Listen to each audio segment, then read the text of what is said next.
In what has been really a roller coaster of a week, Donald Trump again shocking markets today. There were rumours at the beginning of the week that he was considering a 90-day pause. You might remember the White House knocked that down, suggesting it was fake news. Well, perhaps things changed, or perhaps those reports were always correct. But a 90-day pause it is. So where that leaves us is that most countries in the world now will be having a 10% tax on their imports, their exports to the United States, imports into the United States.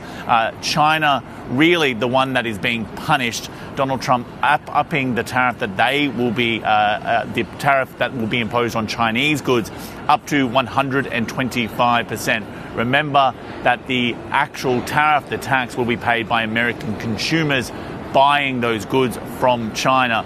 But the news about a 90-day pause did see stocks soaring here on the New York Stock Exchange. It was quite a rocket under this market, looking at perhaps close to a 10% gain on the S&P 500, the Nasdaq over 12% it appears.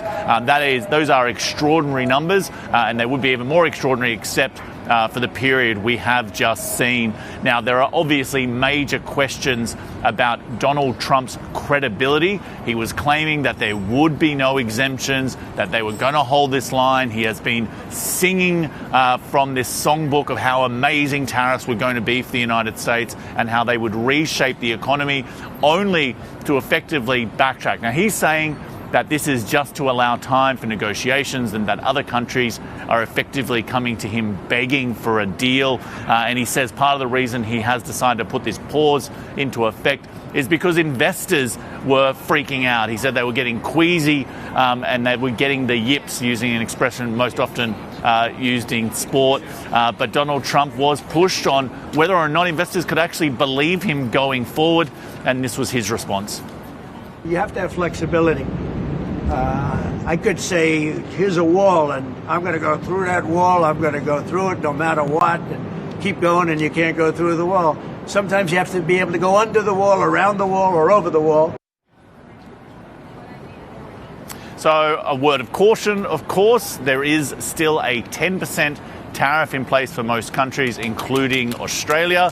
Australia, of course, is also heavily reliant on growth in China. So still having America and China waging this kind of now more focused trade war on each other is not good news for Australia, you would think. And although Donald Trump says that China is interested in doing a deal, it's hard to see how this could be solved quickly, given how much things have escalated in the past couple of weeks.